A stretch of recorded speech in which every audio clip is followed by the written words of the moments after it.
Dugo. Iyon ang unang salitang pumasok sa isip ni Pilar de Silva habang nakatitig siya sa mesang kainan. Parang dugong kumakalat sa busilak na kaputian ng pinakaiingatan niyang mantel. Ngunit hindi dugo ang amoy na sumisingaw mula rito, kundi ang matapang at matamis na halimuyak ng mamahaling red wine. Ang bawat hibla ng telang iyon ay may kwento. Isang regalo mula sa yumaon niyang asawa, si Esteban, na binili pa nito mula sa isang maliit na tindahan sa Espanya. Ang mga borda ay gawa ng kamay. Inabot ng 6 na buwan bago natapos. Iyon ang mantel na inilalabas lamang niya sa mga espesyal na okasyon. Ngayon, ang alaala ng pagmamahal na yon ay may malaking mantsa ng kapabayaan. "Oh my God, Mama! I'm so sorry." Ang tinig ni Sheila, ang kanyang manugang, ay puno ng pagkataranta. Ngunit sa tainga ni Pilar, ang tunog ay kasing peke ng ngiti nito. Nakatayo si Sheila, nanginginig ang kamay na may hawak sa basyo ng kupita, ang mga matay ng lalaki na parang hindi makapaniwala sa nagawa. "Hindi ko po sinasadya, Mama. Nadulas po sa kamay ko. Ang clumsy ko talaga." Napabuntong hininga si Pilar, isang tunog na halos hindi marinig. Pinilit niyang pakalmahin ang tibok ng kanyang puso na tila hinahampas sa loob ng kanyang dibdib. Tumingin siya sa kanyang anak, si Michael, na agad lumapit kay Sheila para alalayan ito.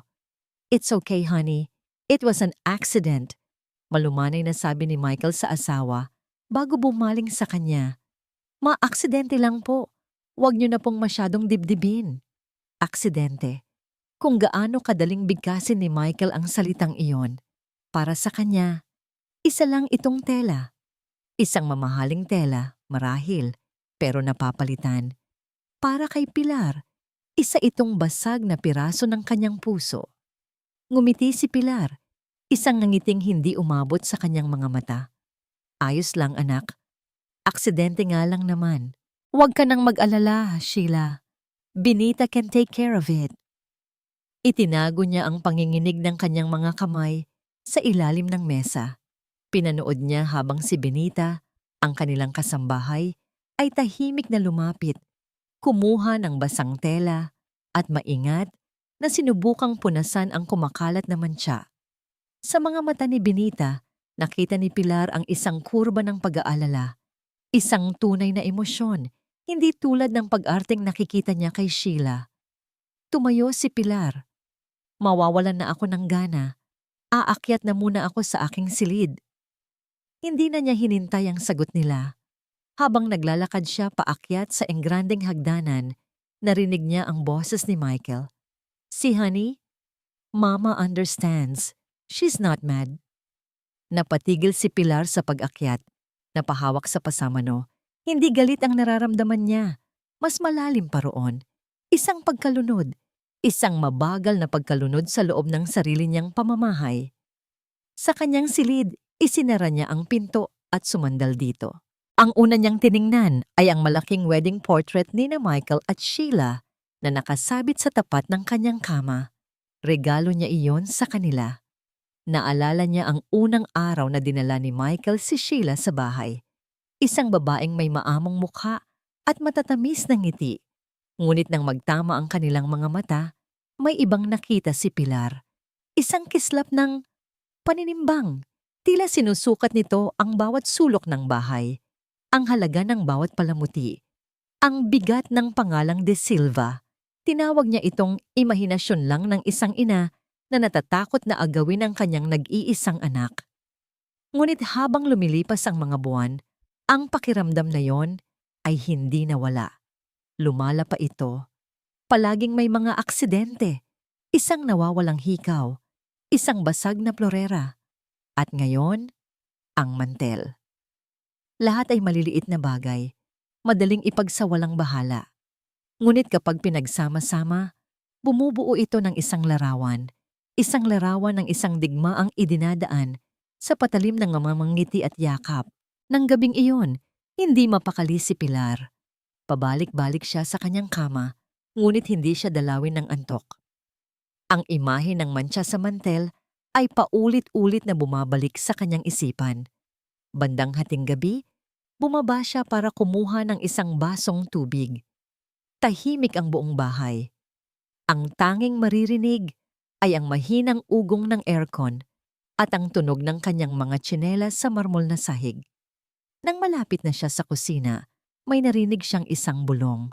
Nagmumula ito sa lanay. Dahan-dahan siyang lumapit, nagtatago sa anino ng isang malaking haligi. Nakita niya ang silweta ni Sheila, nakatalikod, may hawak na cellphone sa tainga. Ang boses nito ay mahina, ngunit sa katahimikan ng gabi, malinaw na malinaw ito.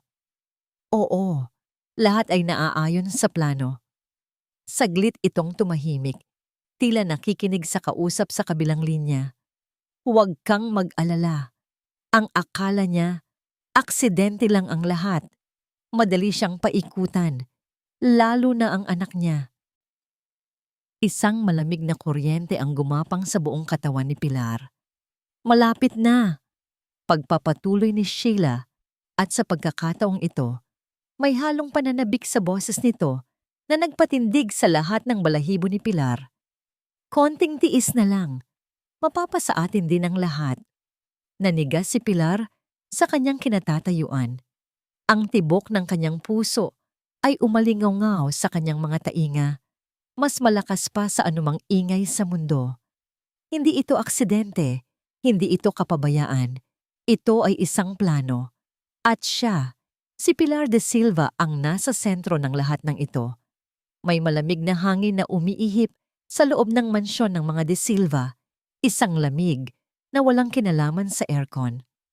Ramdam ito ni Michael sa bawat sulok ng bahay, sa hapagkainan tuwing umagahan, sa sala kung saan dati silang nagtatawanan, sa mga pasilyo kung saan nagkakasalubong ang dalawang pinakamahalagang babae sa buhay niya. Ang kanyang ina, si Pilar, at ang kanyang asawa, si Sheila. Simula nang mangyari ang insidente sa Mantel, naging matipid na ang mga salita ng kanyang ina. Ang mga ngiti nito ay laging tila may pait. Si Sheila naman, sa kabilang banda, ay lalong naging maasikaso. Palagi itong may dalang tsaa para kay mama. Palaging inaayos ang mga unan sa likod nito. Palaging nagpapakita ng labis na pag-aalala. Pero sa likod ng lahat ng iyon, ramdam ni Michael ang tensyon. Tila isang lastikong unti-unting binabanat, naghihintay na lang ng tamang sandali para mapatid. Honey, nakita mo ba ang susi ng library ni Mama? Tanong ni Sheila isang umaga. Baka sa mukha nito ang pag-aalala. Kanina pa niya hinahanap. Baka raw nahulog niya kung saan. Nasa ibabaw lang yon ng maliit na mesa sa tabi ng pinto, di ba? Sagot ni Michael habang inaayos ang kanyang kurbata. Hindi naman yon inaalis ni Mama doon. Wala doon, honey.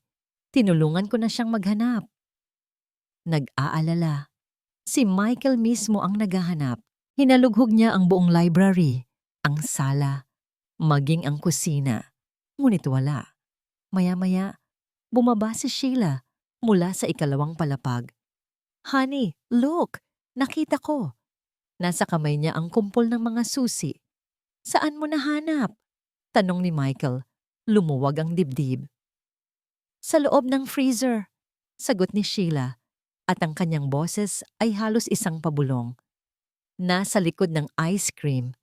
Honey, I'm getting worried about Mama. Baka nakakalimot na siya.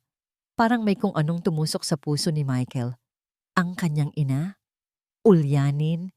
Si Pilar de Silva, ang babaeng may pinakamatibay na memorya na kilala niya, ang babaeng kayang pamahalaan ang isang buong hotel empire ng mag-isa? Imposible. Ngunit ang ebidensya ay nasa harap niya. Nang gabing iyon, pinuntahan niya ang kanyang ina sa silid nito. Naabutan niya itong nagbabasa ng libro. Ma, panimula niya, umupo sa gilid ng kama. Kamusta po ang araw niyo? Mabuti naman anak, sagot nito. Isinara ang libro, ngunit hindi tumitingin sa kanya. Ma, tungkol po sa susi kanina. Ano ang tungkol doon? Mabilis na tanong ni Pilar, at ngayon ay may talim na sa boses nito. Napansin lang po namin ni Sheila na medyo nagiging makakalimutin na kayo nitong mga nakaraang araw. Ma, baka po gusto niyong magpatingin sa doktor? Para lang po makasiguro tayo. Nakita ni Michael ang sakit sa mga mata ng kanyang ina. Isang malalim na sakit na tila nanggagaling sa isang pagkakanulo. Hindi ako ulyanin, Michael, mariing sabi nito. Alam ko kung saan ko inilalagay ang mga gamit ko. May gumagawa nito. Napabuntong hininga si Michael. Ito na naman sila, ang mga paratang. Ma, sino naman po ang gagawa niyon? Si Sheila? Ma, sinusubukan ka lang niyang alagaan. Hindi na sumagot si Pilar. Muli nitong binuksan ang libro, isang malinaw na senyales na tapos na ang kanilang pag-uusap. Umalis si Michael sa silid na yon na may bigat sa dibdib. Sinalubong siya ni Sheila sa pasilyo. Ang mga mata nito ay namumula na, parang galing sa pag-iyak. Narinig ko, sabi nito sa basag na boses. Galit na naman si Mama sa akin. Honey, anong ginawa kong mali? I'm trying my best to take care of her, to be a good daughter to her. Pero parang ayaw niya talaga sa akin. Humikbi si Sheila at niyakap siya ni Michael ng mahigpit. Naamoy niya ang pamilyar na pabango nito, naramdaman ang panginginig ng katawan nito. Sa sandaling iyon, nawala ang lahat ng kanyang pagdududa. Mahal niya ang kanyang ina, pero si Sheila ang kanyang mundo. Shh! Okay lang yan, bulong niya. Ako nang bahala. I'll talk to her again. I'm here to protect you. Palagi. Kinagabihan, habang sila'y nasa sala, personal na nagtimpla si Sheila ng paboritong herbal tea ni Pilar. Para po makatulog kayo ng mahimbing, Mama, sabi nito. Inilapag ang tasa sa mesa sa tabi ni Pilar. Ngumiti si Sheila, isang ngiting kasing init ng tsa. Nag-atubili sandali si Pilar. Tinitigan ang tasa na parang may lason yon. Ngunit nang makita niya ang pagtingin ni Michael, ang tinging nagmamakaawa na sana'y tanggapin na lang niya ito, ay kinuha niya ang tasa at dahan-dahang ininom. Pagkatapos ng ilang minuto, tumayo si Pilar para umakyat na. Ngunit sa pagtayo niya, bigla siyang napahawak sa kanyang ulo. Nakita ni Michael kung paano siya muntik nang mawalan ng balanse. Mama, are you okay? Mabilis niyang tanong, lalapit sana para alalayan ito. Okay lang ako. Mabilis na sagot ni Pilar, kumapit sa pasamano ng hagdan. Nahilo lang ako bigla. Ngunit sa kabilang dulo ng sala, nakatayo si Benita. May hawak na tray. Hindi nakatingin si Michael sa kanya, pero kung nakita lang niya ang ekspresyon sa mukha ng kasambahay, makikita niya hindi lang pag-aalala. Nakita niya sana ang purong sindak. Ang grand ballroom ng Luz Viminda Hotel, ang paraisong itinayo ni Pilar at ng kanyang yumaong asawa, ay puno ng glitz at glamour. Ito ang ika-40 anibersaryo ng hotel, isang gabing dapat sana ay puno ng pagdiriwang at magagandang alaala. Ngunit habang nakatayo si Pilar, sa harap ng salamin, suot ang damit na pinili ni Sheila para sa kanya, pakiramdam niya ay isa siyang estranghero sa sarili niyang kwento. It's a classic piece, Mama. Regal, sabi ni Sheila kanina, habang buong pagmamalaking inilalabas ang isang beaded champagne gown na may matataas na balikat at makapal na tela. Ito ay maganda, walang duda. Ngunit ito ay damit mula sa ibang panahon. Sa isang silid na puno ng mga modernong disenyo, magmumukha siyang isang relikya, isang monumento ng nakaraan. Salamat, Sheila. Iyon lang ang nasabi ni Pilar dahil alam niyang nakatingin si Michael. Ang mga mata nito'y puno ng pag-asa na sana'y magkasundo na sila, kaya't isinuot niya ito. Isinuot niya ang costume ng kahinaan na inihanda para sa kanya. Ngayon, sa entablado, sa harap ng daan-daang mga kasosyo sa negosyo, matataas na opisyal, at mga kaibigan, hawak ni Pilar ang mikropono. Ang kaba niya ay napapalitan ng pamilyar na kumpiyansa. Ito ang mundo niya. Ang bawat sulok ng hotel na ito ay may piraso ng kanyang kaluluwa. 40 taon na ang nakalipas. Panimula niya. Ang kanyang tinig ay matatag at malinaw, bumabalot sa buong ballroom. Nagsimula kami ng yumaon kong asawa sa isang pangarap na magtayo, hindi lang isang gusali, kundi isang tahanan. Habang nagsasalita siya, biglang kumislap ang malaking LED screen sa likuran niya. Huminto ang slideshow ng mga lumang litrato. Nagkaroon ng sandaling katahimikan. Napakunot ang noo ni Pilar. At pagkatapos, isang video ang umire. Hindi ito video ng hotel. Video niya ito. Isang kuha mula sa security camera sa kanilang bahay. Ang eksena kung saan siya biglang nahilo at muntik ng matumba matapos inumin ang tsaa ni Sheila. Ang video ay paulit-ulit, naka-slow motion, at sinamahan pa ng isang nakakahilong sound effect. Pagkatapos ay isa pang clip. Siya na naghahanap ng susi, mukhang litong-lito. Kinuna ni Sheila ng palihim gamit ang cellphone nito. Ang mga clip ay pinagtagpi-tagpi para magmukha siyang isang matandang inutil, lasing, at nawawala sa sarili. Isang kolektibong paghinga ng pagkagulat ang narinig mula sa mga manonood. Naramdaman ni Pilar ang pag-init ng kanyang mga pisngi. Ang lahat ng hangin ay tila hinigop palabas ng silid. Ang daan-daang pares ng mga mata ay hindi na nakatingin sa kanya ng may paghanga, kundi ng may awa at pag-uusisa. Ang mga bulungan ay nagsimulang gumapang sa bawat mesa, parang isang makamandag na ahas. Ano ang nangyayari? Si Mrs. De Silva ba yan? Kawawa naman. Mukhang may sakit na. Nanigas si Michael sa kanyang upuan. Ang mukha'y hindi maipinta. Ngunit si Sheila, na parang isang anghel na tagapagligtas, ay mabilis na tumakbo paakyat sa entablado. Inakbayan niya si Pilar, na ngayon ay nakatayo lang na parang isang estatwa, at kinuha ang mikropono. "Pagpasensyahan niyo na po ang aking biyenan," sabi ni Sheila. Basag ang boses sa pag-arte. "She needs to rest. Masyado na po siyang napagod.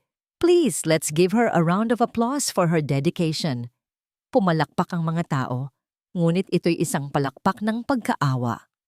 Dinala ni Sheila si Pilar pababa ng entablado, na parang isang marupok na babasagin. Ang bawat hakbang ay isang dagok sa dignidad ni Pilar. Ang bawat tapik sa kanyang likod, mula sa mga nag-aalalang bisita, ay parang isang sampal. Sa loob ng sasakyan pauwi, walang nagsasalita. Basag ang katahimikan sa paulit-ulit na tanong ni Michael. "Ma, anong nangyari? Ayos lang po ba kayo?" "That was a technical error, I'm sure of it. Kakausapin ko ang events team bukas."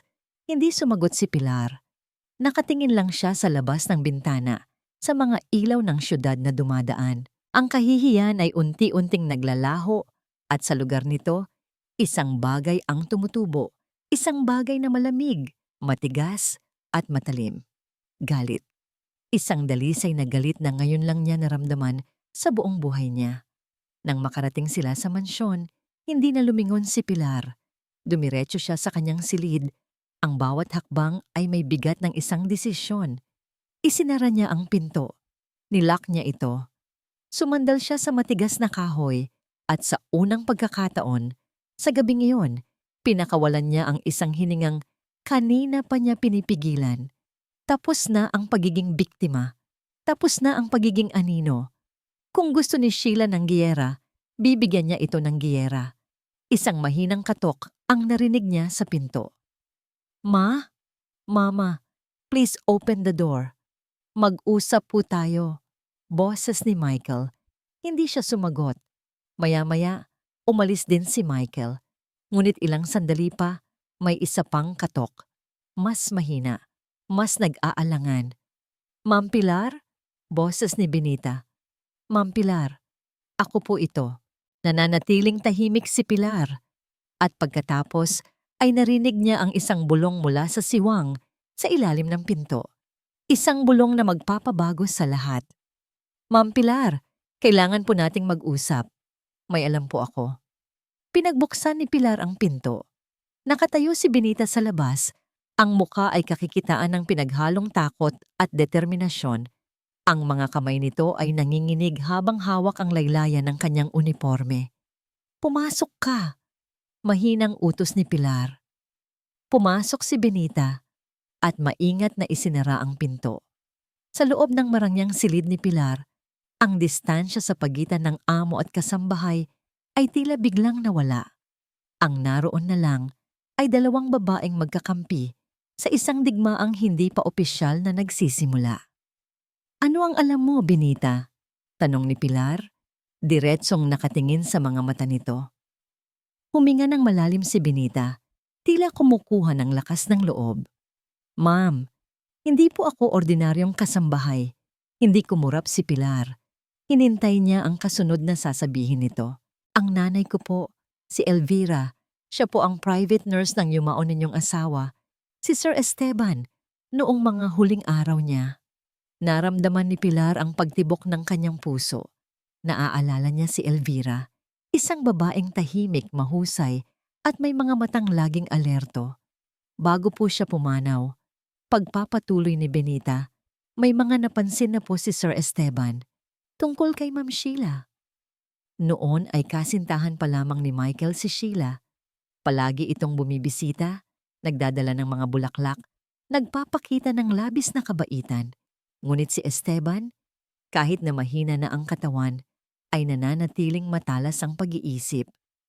May nakita siya sa mga mata ni Sheila, ang parehong kislap na nakita ni Pilar, ang kislap ng pagkalkula. Isang gabi po, nang sila na lang dalawa ang naiwan sa silid, narinig daw po ng nanay ko na tinanong ni Sir Esteban si Ma'am Sheila tungkol sa pamilya nito, tungkol sa background nito. Naging mailap daw po ang mga sagot ni Ma'am Sheila. Pagkatapos noon, ibinilin po ni Sir Esteban sa nanay ko na bantayan kayo. "Bantayan ako?" Ulit ni Pilar, hindi makapaniwala. Ang sabi niya daw po, "Elvira, may masama akong kutob sa babaeng iyan. Huwag mong pababayaan si Pilar." Pagkatapos po, ibinigay niya ito sa nanay ko. Itinaas ni Benita ang kamay at hinawakan ang simpleng silver na kwintas na palagi niyang suot.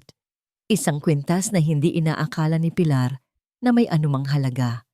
Maingat na hinubad ni Benita ang kwintas. Ang pendant nito ay isang maliit na locket na hugis puso. Ngunit nang buksan niya ito, walang litrato sa loob. Sa halip, may isang maliit na siwang. Mula roon, kinuha niya ang isang bagay na kumislap sa ilaw ng lampara, isang micro SD card. Ni-record po ni Sir Esteban ang isang maikling mensahe para sa inyo. Itinago niya ito rito. Bago po mamatay ang nanay ko last year, ipinangako niya sa akin na ipagpapatuloy ko ang pagbabantay sa inyo. Iyon po ang dahilan kung bakit ako nag-apply dito, ma'am. Hindi po ito nagkataon lang. Inabot ni Benita ang SD card kay Pilar. Nanginginig ang mga kamay ni Pilar habang tinatanggap ito. Isang mensahe mula sa kabilang buhay. Isang babala mula sa kanyang minamahal na si Esteban. Kinuha ni Pilar ang kanyang tablet at sa tulong ni Benita, isinalpak nila ang card. Isang audio file lang ang laman nito. Pinindot ito ni Pilar. Unang narinig ang tunog ng pag-ubo, ang paghinga ng isang taong nahihirapan na. Pagkatapos, ang boses ni Esteban, mahihina pagod, ngunit hindi maikakaila ang pagmamahal at pag-aalala sa bawat salita. "Pilar, mahal ko. Kung pinapakinggan mo ito, ibig sabihin ay tama ang aking hinala at natatakot ako para sa'yo." May dilim sa mga mata ng babaeng yon, si Sheila, isang dilim na hindi ko mawari. Huwag kang magtitiwala sa kanya, Pilar. Maging matatag ka. Protektahan mo ang lahat ng pinaghirapan natin. Protektahan mo ang ating anak mula sa kanyang sariling pagkabulag. Mahal na mahal kita. Tumigil ang recording. Isang butil ng luha ang pumatak mula sa mata ni Pilar, gumulong sa kanyang pisngi. Ngunit hindi ito luha ng kalungkutan. Ito ay luha ng kalinawan. Hindi siya nag-iisa. Hindi siya nababaliw. Ang lahat ng kanyang naramdaman, ang lahat ng kanyang hinala ay totoo. At si Esteban, Kahit sa kanyang mga huling sandali, ay iniisip pa rin ang kanyang kapakanan. Tumingin siya kay Benita, na ngayon ay nakayuko, nagbibigay sa kanya ng espasyo para sa kanyang sandali. Salamat, Benita, sabi ni Pilar. Ang kanyang boses ay basag, ngunit puno ng bagong lakas. Salamat sa iyong katapatan at sa katapatan ng iyong inao. Pinunasan ni Pilar ang kanyang mga luha, ang babaeng nasaktan at napahiya sa entablado kanina ay wala na. Ang pumalit dito ay ang Pilar de Silva na kinilala ng mundo ng negosyo. Matalino, determinado, at hindi uurong sa anumang laban. Hindi sapat ang recording na ito, sabi ni Pilar, mas para sa kanyang sarili. Ito ay salita laban sa salita. Kailangan natin ng mas matibay na ebidensya. Isang bagay na hindi maitatanggi ni Michael. Ano po ang plano niyo, ma'am? Tanong ni Benita. Ang mga matay nakatuon sa kanya. Naglakad si Pilar patungo sa bintana at tumingin sa kadiliman sa labas. Kung gusto ni Sheila na maglaro, sabi niya, ang refleksyon niya sa salamin ay nagpapakita ng isang babaeng may bagong determinasyon. Kung ang tingin niya sa akin ay isang matandang mahina at makakalimutin, kung gayon, iyon mismo ang ibibigay ko sa kanya. Humarap siya kay Benita. Mula bukas, magiging anino mo ako at ikaw ang magiging mga mata at tainga ko. Kailangan nating mahuli siya sa akto. Kailangan nating malaman kung sino ang palagi niyang kausap sa telepono. At higit sa lahat, kailangan nating malaman kung ano talaga ang kanyang motibo. Tumango si Benita. Paano po, ma'am? Maglalagay tayo ng listening device sa sala. Desididong sabi ni Pilar. Maliit lang. Yung hindi niya mapapansin. Napatingin si Benita sa kwintas na nasa kanyang palad. Ma'am, baka po may kilala kayong makakatulong sa atin?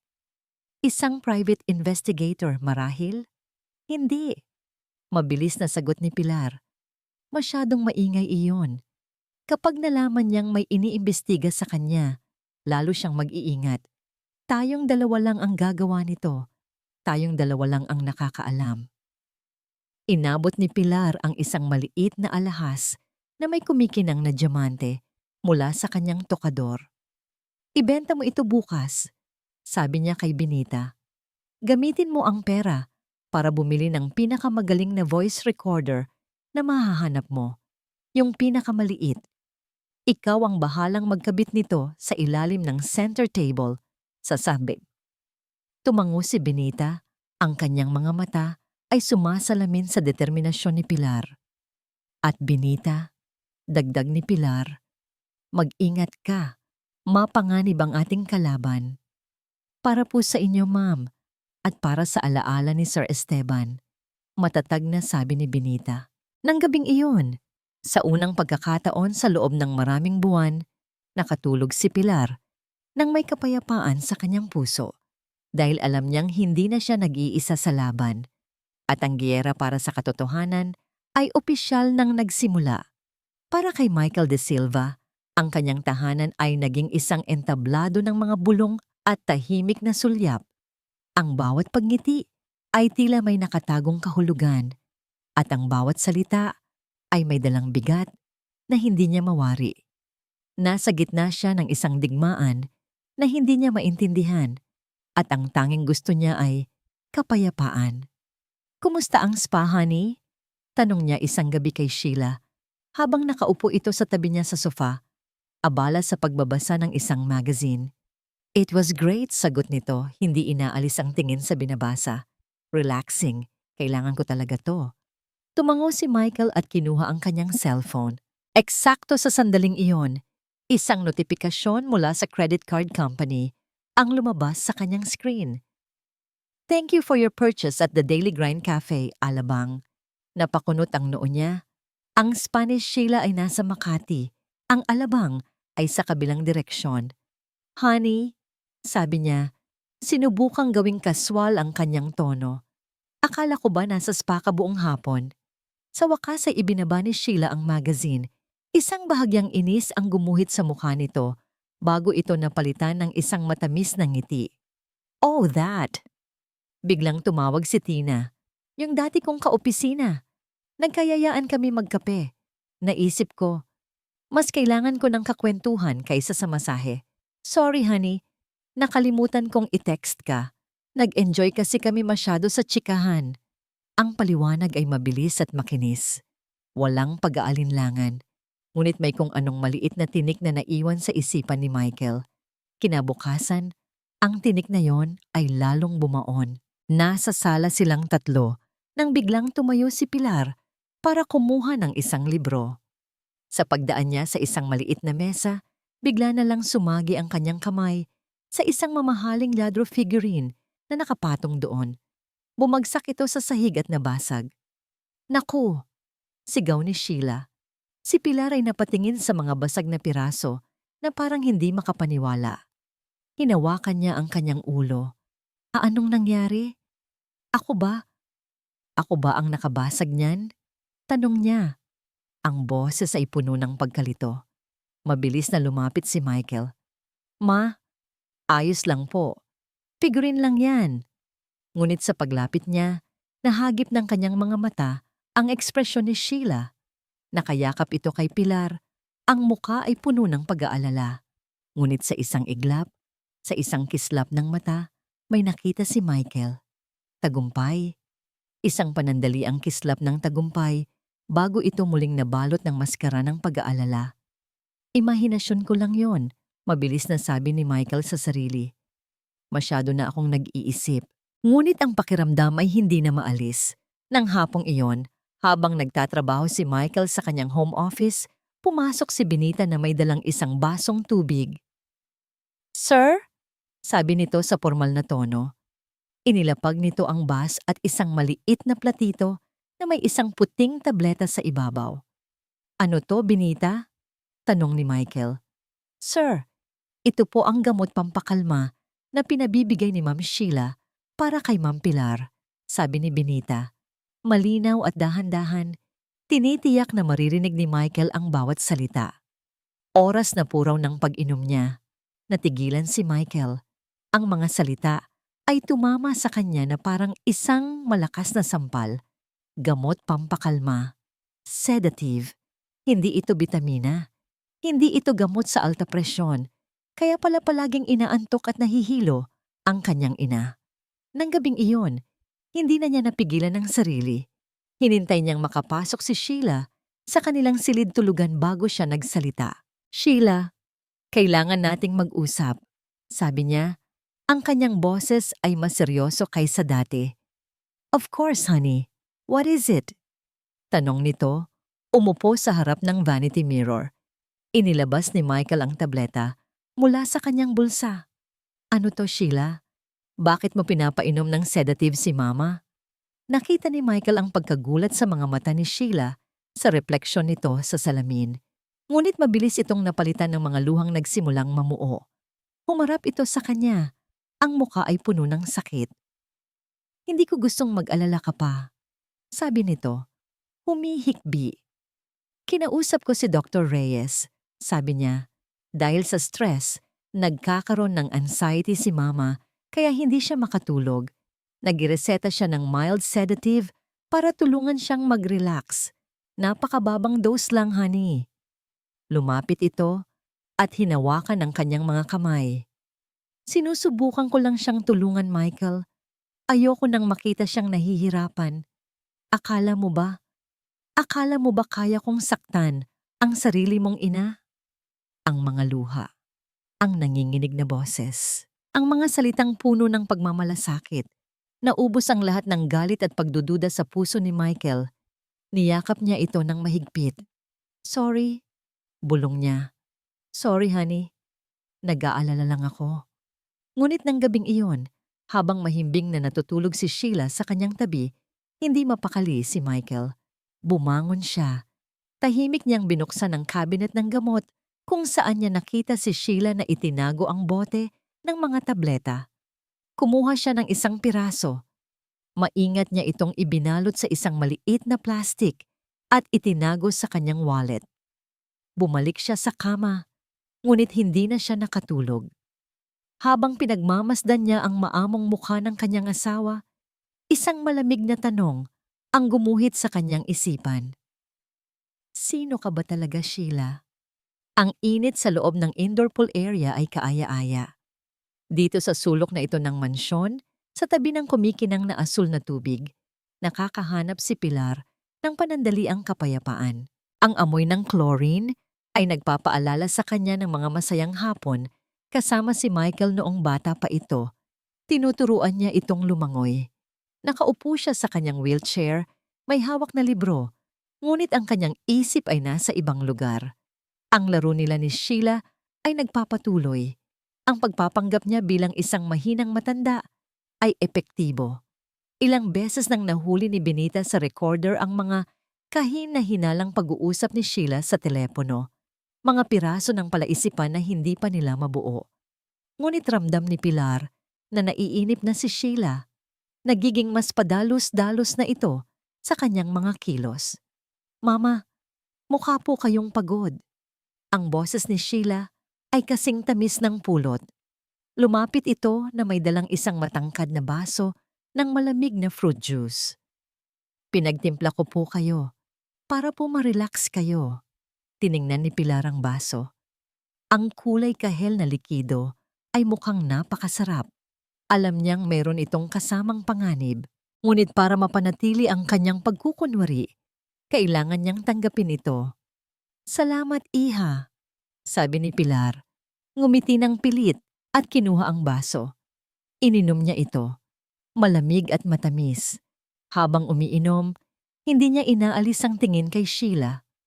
Ang nangiti sa mukha ng kanyang manugang ay perpekto. Masyadong perpekto. Pagkatapos ng ilang minuto, nagsimula ang epekto. Hindi ito tulad ng dati. Hindi ito ordinaryong hilo lang. Isang kakaibang bigat ang biglang kumalat sa kanyang mga braso at binti na parang gawa sa tingga. Ang mga salita sa libro ay nagsimulang sumayaw sa harap ng kanyang mga mata. Ang mahinang tunog ng tubig sa pool ay unti-unting humina na parang nanggagaling sa napakalayo. Sinubukan niyang magsalita. Sinubukang tawagin si Benita, ngunit walang boses na lumabas sa kanyang lalamunan. Ang kanyang ulo ay bumagsak sa kanyang dibdib. Sa gitna ng nanlalabo niyang paningin, itinaas niya ang kanyang tingin. Nakatayo si Sheila sa harap niya at sa sandaling iyon, nawala ang maskara. Ang matamis na ngiti ay napalitan ng isang nangiting malamig, walang emosyon at puno ng tagumpay. Ito ang mukha ng isang demonyo na nag-aabang sa kanyang biktima. Ito na ang huling imaheng nakita ni Pilar bago niya naramdaman ang isang marahan ngunit matatag na puwersa sa likod ng kanyang wheelchair. Isang tulak. Ang paggulong ng mga gulong sa baldosa ay mabilis at tahimik. Pagkatapos ay ang biglaang pagkawala ng sahig sa ilalim niya. Ang lamig ng tubig ay isang marahas na gising. Ibinagsak siya nito sa kailaliman. Ang bigat ng wheelchair ay humihila sa kanya pababa na parang isang angkla. Sinubukan niyang kumawala. Sinubukan niyang igalaw ang kanyang mga kamay, ang kanyang mga paa. Ngunit ang gamot ay kumalat na sa buong sistema niya. Ang kanyang mga kalamnan ay hindi sumusunod. Wala siyang lakas. Ang hangin sa kanyang baga ay nagsimulang maubos, napalitan ng isang nasusunog na sakit. Nakadilat ang kanyang mga mata sa ilalim ng tubig.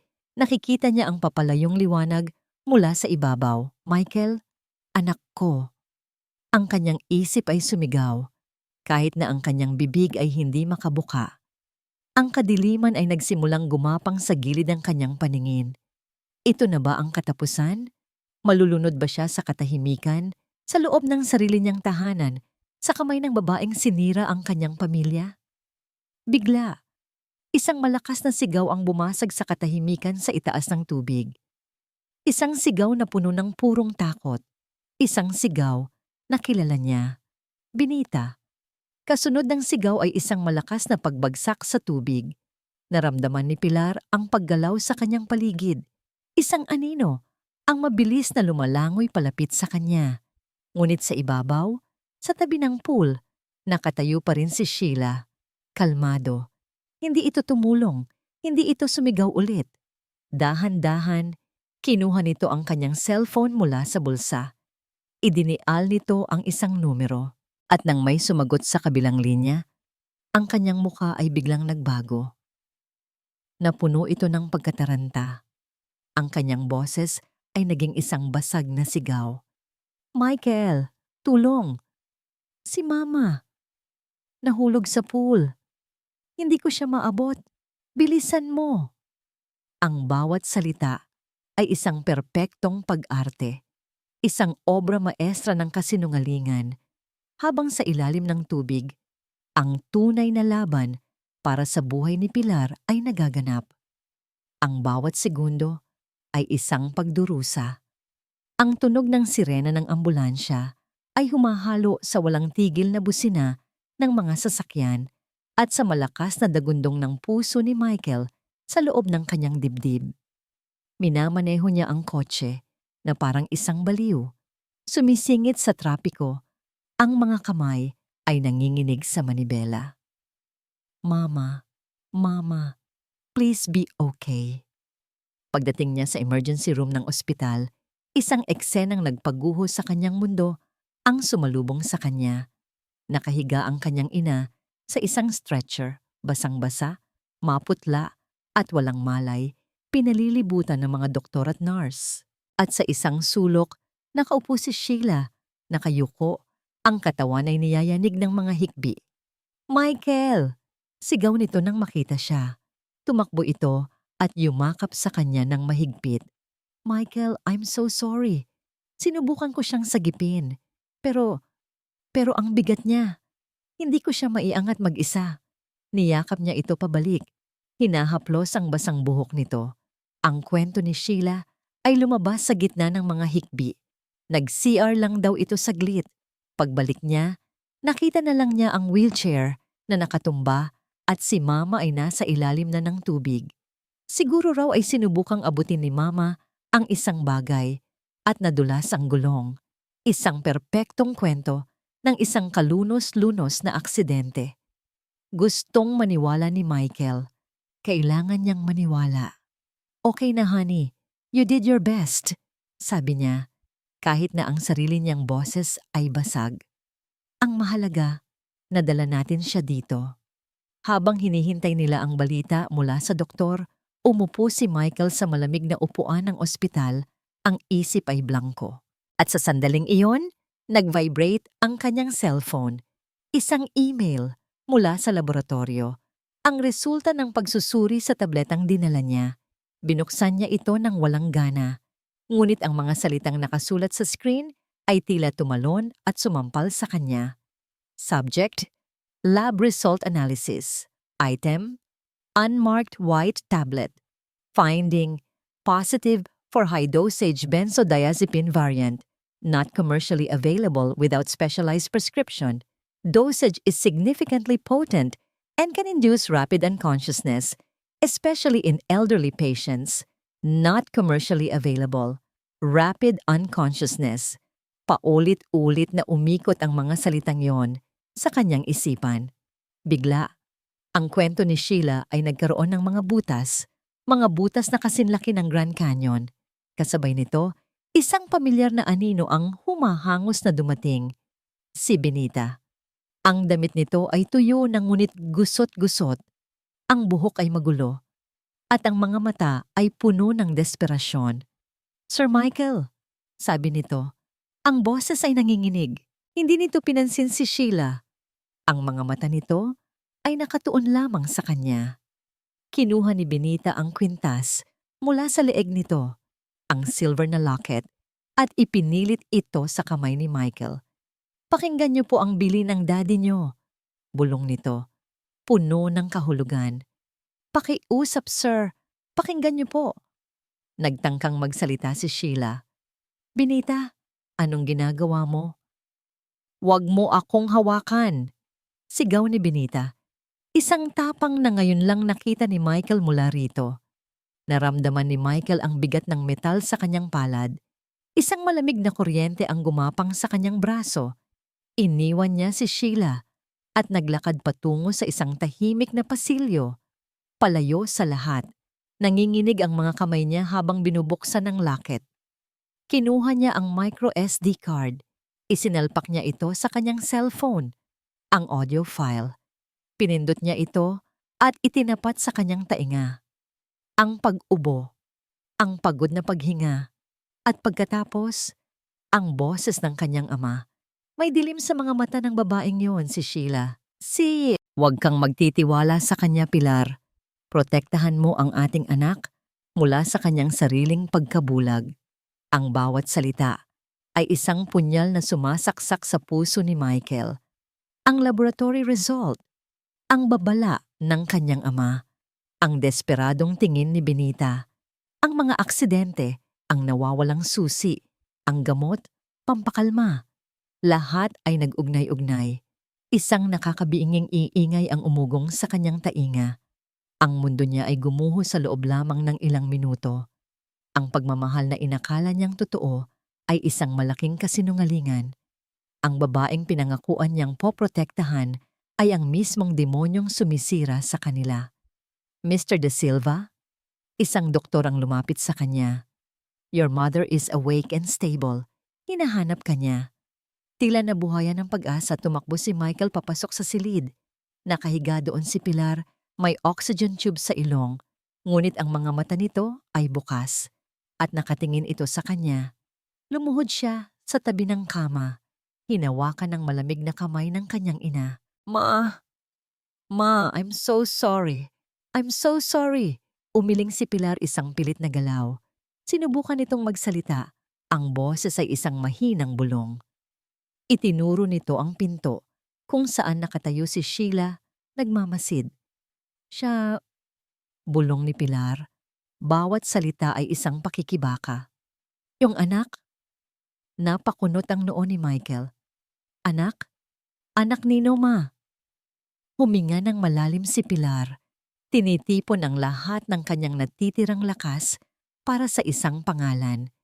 Isang pangalan na magiging huling pako sa ataul ng mga kasinungalingan ni Sheila. Ricardo, ang anak ni Ricardo. Natigilan si Michael na parang tinamaan ng kidlat. Ricardo Sandoval, ang business partner na tumangay ng milyon-milyon mula sa kumpanya ng kanyang ama. Ang lalaking naging sanhi ng halos pagbagsak ng Luz Veminda Hotel bago ito nagpakamatay dahil sa kahihiyan. Tumingin siya mula sa kanyang ina patungo kay Sheila, na ngayon ay namumutla sa may pintuan. Sheila Sandoval. Ang lahat ay luminaw. Hindi ito tungkol sa pera. Hindi lang ito tungkol sa kasakiman. Ito ay paghihiganti. Ang biyahe pabalik sa mansyon ay ang pinakamahaba at pinakatahimik sa buong buhay ni Michael. Hindi siya umiiyak. Hindi siya nanginginig.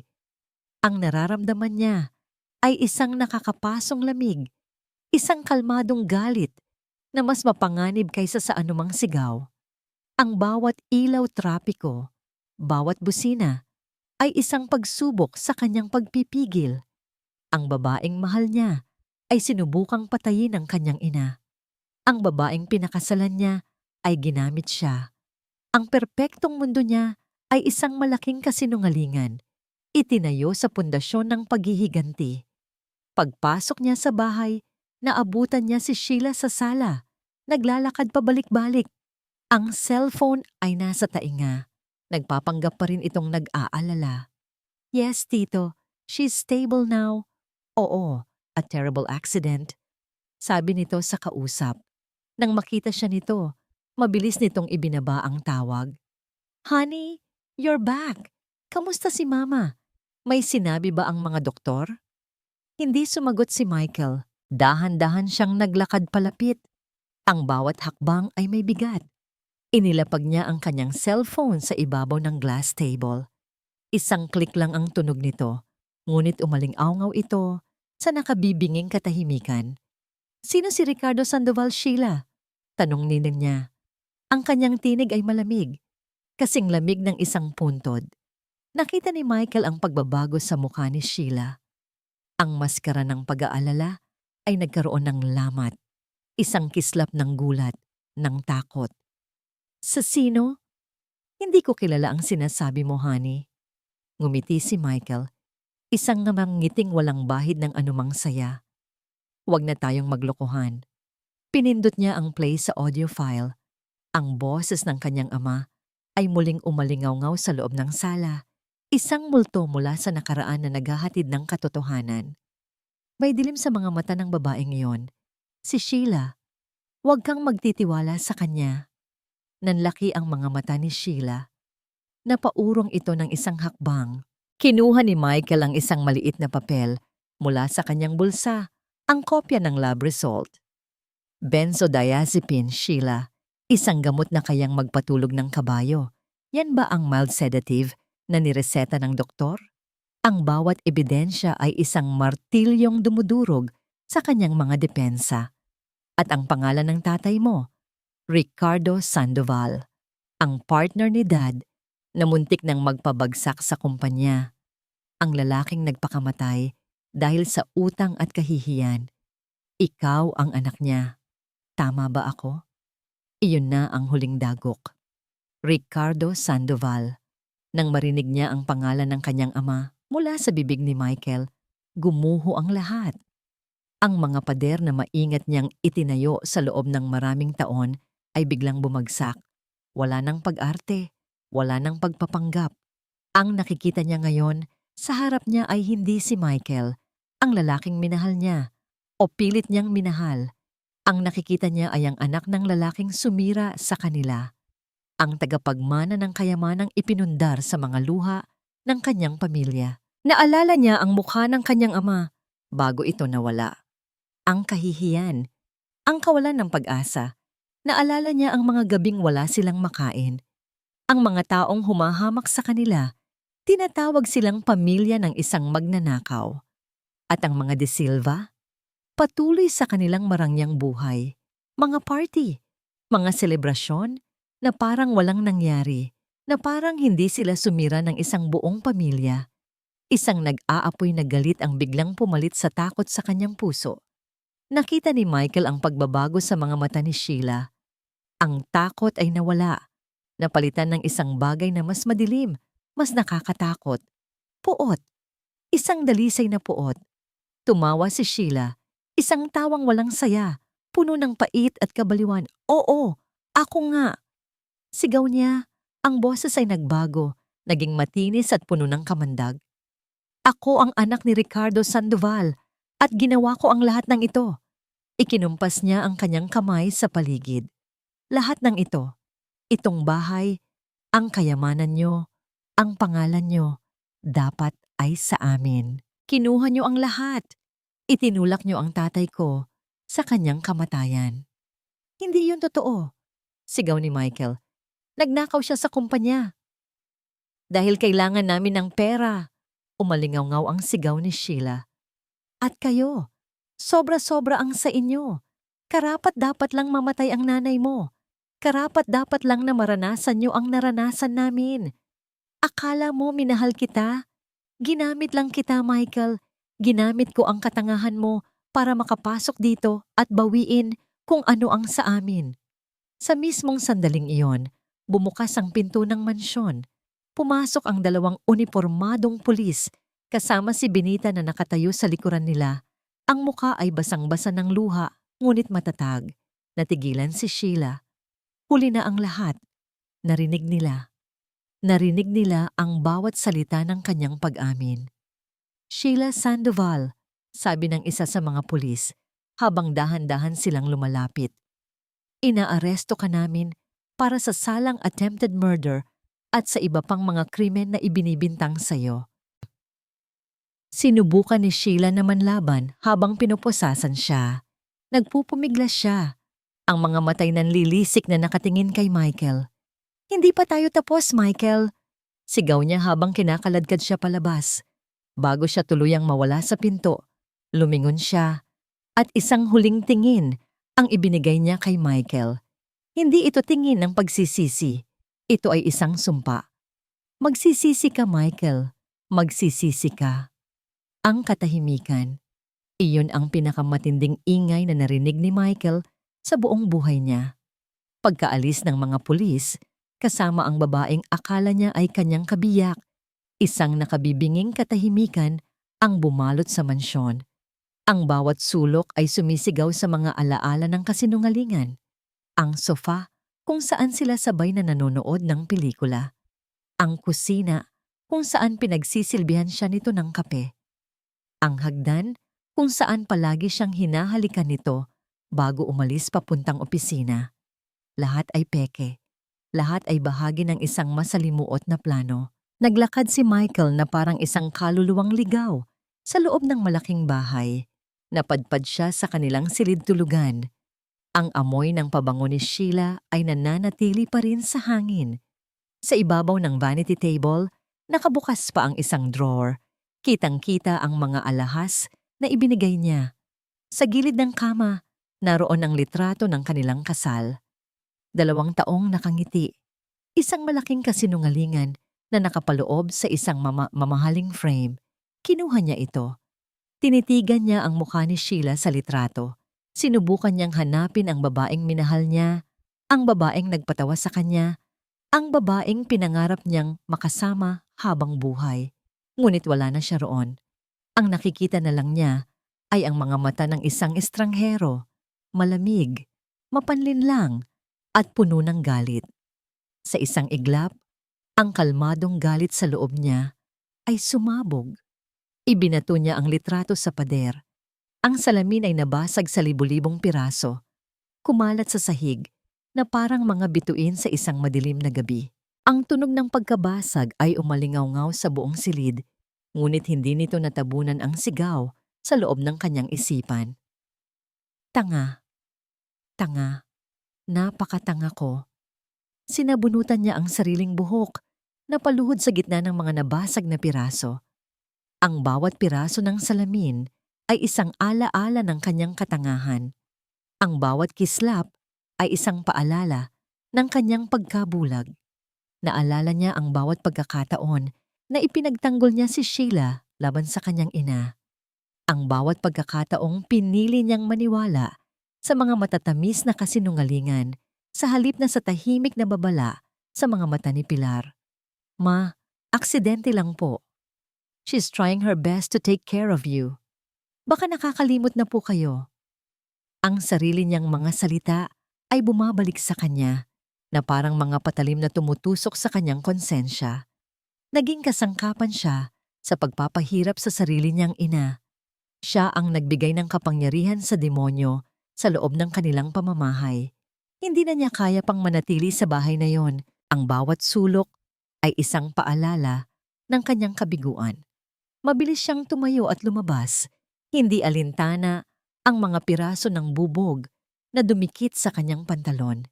Nagmaneho siya pabalik sa ospital. Ngunit ngayon, ang biyahe ay hindi na puno ng galit, kundi ng isang malalim at nakalulunod na pagsisisi. Pagdating niya sa silid, gising ang kanyang ina. Nakaupo ito ng bahagya sa tulong ng mga unan. Nakatingin ito sa labas ng bintana. Si Benita ay tahimik na nag-aayos ng mga bulaklak sa isang florera. Nang makita siya ni Pilar, isang maliit at pagod na ngiti ang gumuhit sa mga labi nito. Iyon lang ang kinailangan ni Michael para tuluyang bumigay. Naglakad siya palapit at nang makarating sa tabi ng kama, lumuhod siya. Isinubsob niya ang kanyang mukha sa kumot na tumatakip sa mga binti ng kanyang ina. At doon, sa sterile na katahimikan ng silid ng ospital, humagulgol siya na parang isang batang nawawala. Mama, patawarin niyo po ako, sabi niya sa gitna ng mga hikbi. Kasalanan ko po lahat. Hindi po ako naniwala sa inyo. Hindi po ako nakinig. Pinabayaan ko po kayo. Mama, sorry. Ang mga salita ay hirap lumabas. Binabali ng bigat ng kanyang pagsisisi. Naramdaman niya ang kamay ng kanyang ina. Mahina, marupok, ngunit pamilyar, na humahaplos sa kanyang buhok. Shh, anak. Narinig niyang bulong nito. Ang boses nito ay pagod, ngunit puno ng isang pagmamahal na walang kapantay. Wala kang kasalanan, Michael. Nabiktima ka lang din. Pareho tayong nabiktima ng isang napakagaling na artista. Itinaas ni Michael ang kanyang ulong basang-basa ng luha. Pero dapat nakita ko, ma. Dapat naramdaman ko. Anak niyo po ako. Dapat pinrotektahan ko kayo. Tinitigan siya ni Pilar. Ang mga mata nito ay puno ng pag-unawa. Ang pag-ibig ay nakakabulag, Michael. Minsan, ang gusto nating makita, ang siyang nakikita natin. Hindi ang katotohanan na nasa harap na natin. Huminga ito ng malalim. Hindi mo na kailangang humingi ng tawad. Anak kita, Michael. Ang mahalaga ay gising ka na sa katotohanan. Ang mga salitang iyon, ang simple at dalisay na pagpapatawad ng isang ina, ay sabay na naging gamot at lason sa puso ni Michael. Naging gamot dahil ito ang kailangan niya para makahinga. Naging lason dahil lalo nitong ipinamukha sa kanya kung gaano kadakila ang pagmamahal na muntik na niyang ipagpalit sa isang kasinungalingan. Nagring ang cellphone ni Michael, isang hindi pamilyar na numero. Sinagot niya ito. Mr. Michael De Silva? Sabi ng isang formal na boses sa kabilang linya. I'm Attorney Robles, the legal counsel assigned to Miss Sheila Sandoval's case. I'm calling to inform you that my client is pleading not guilty to all charges. She claims she was framed. Maghanda kayo para sa isang mahabang laban sa korte. Ibinaba ni Michael ang tawag. Tumingin siya sa kanyang ina. Ang giyera ay hindi pa tapos. Ngunit sa pagkakataong ito, alam na niya kung saan siya dapat lumaban. Lumipas ang 6 na buwan. Ang hangin sa mansyon ng mga De Silva ay nagbago na. Wala na ang lamig ng pag-aalinlangan at takot. Ang pumalit dito ay ang init ng katahimikan at panibagong pag-asa. Nakatayo si Pilar De Silva sa tabi ng malaking bintana sa sala. Hawak ang isang tasang mainit na tsa. Sa pagkakataong ito, wala na itong lason. Ang tanging dala na lang nito ay kaginhawaan. Pinapanood niya ang pagdilig ni Benita sa mga halaman sa hardin habang sumisipol ito ng isang masayang himig. Ang telebisyon sa likuran niya ay nakabukas, ngunit hindi niya ito pinapansin. Ingay lang ito sa kanyang paligid. Hanggang sa isang pamilyar na pangalan ang nabanggit ng news anchor. Matapos ang ilang buwang paglilitis, hinatulan na ng korte si Sheila Sandoval ng guilty sa kasong attempted murder at fraud. Siya ay nahaharap sa habambuhay na pagkakakulong dahil sa bigat ng kanyang mga krimen at sa dami ng ebidensyang inilatag laban sa kanya. Hindi na hinintay ni Pilar na matapos ang balita. Kalmado siyang lumapit sa telebisyon at pinatay ito gamit ang remote control. Tapos na ang kabanatang iyon. Isang masamang panaginip na sa wakas ay nagwakas na. Wala siyang naramdamang galak sa pagkatalo ni Sheila. Ang tanging naramdaman niya ay isang malalim na kapayapaan. Ma? Pumasok si Michael sa sala. May dalang mga dokumento. Ang mga ngiti nito ngayon ay totoo na. Umaabot sa kanyang mga mata. Wala na ang anino ng pagkakasala. Ang nakikita ni Pilar sa harap niya ay hindi na isang binatang nalilito, kundi isang lalaking buo ang loob. I have the final blueprints for the new wing of the hotel. Gusto ko po sanang kayo ang unang makakita, sabi ni Michael. Umupo sila sa sofa at masusi nilang tiningnan ang mga plano. Ipinapaliwanag ni Michael ang bawat detalye at si Pilar naman ay nakikinig. Nagbibigay ng kanyang mga suhestyon. Ang kanilang relasyon ay hindi na lamang basta ina at anak. Sila na ay magkasosyo, sandalan ng isa't isa, kapwa tagapagtanggol ng legasiyang iniwan ni Esteban. Nang gabing iyon, naghanda sila ng isang simpleng hapunan. Hindi para sa isang malaking selebrasyon, kundi para sa isang taong karapat-dapat pasalamatan. Benita, sabi ni Pilar, habang kumakain sila. Hindi namin alam kung paano ka pasasalamatan sa lahat ng ginawa mo. Ngumiti si Benita. Ginawa ko lang po ang tama, ma'am, at tinupad ko po ang pangako sa nanay ko. Hindi ka na lang basta kasambahay sa pamilyang ito, Benita, sabi naman ni Michael. You are family. Inabutan ni Pilar si Benita ng isang sobre. Nalaman namin na pangarap mo palang maging isang hotel manager. Ang sobreng iyan ay naglalaman ng scholarship grant para makapag-aral ka sa pinakamagaling na hospitality management school sa bansa. Lahat ay sagot na namin. Nangingilid ang mga luha sa mata ni Benita habang nanginginig niyang tinanggap ang sobre. Ma'am, sir, sobra-sobra na po ito. Ito ang pinakamaliit na bagay na magagawa namin para sa katapatan mo. Mahinahong sabi ni Pilar.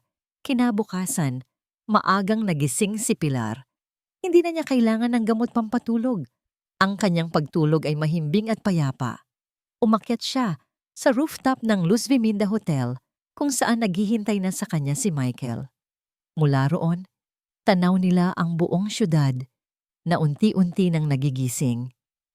Ang dagat sa di kalayuan ay kalmado. Ang araw ay nagsisimula nang sumilip sa abot tanaw, nagpipinta ng kulay kahel at rosas sa kalangitan. Nagsisimula pa lang tayo, ma, sabi ni Michael, nakatingin sa pagsikat ng araw. Ang kanyang boses ay puno ng pag-asa. Tumingin si Pilar sa kanyang anak pagkatapos ay sa bagong umaga na sumasalubong sa kanila.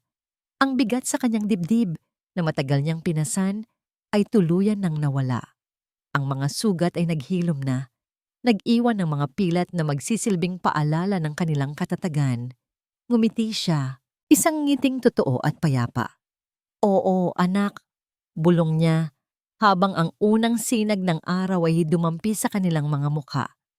Isang bagong umaga,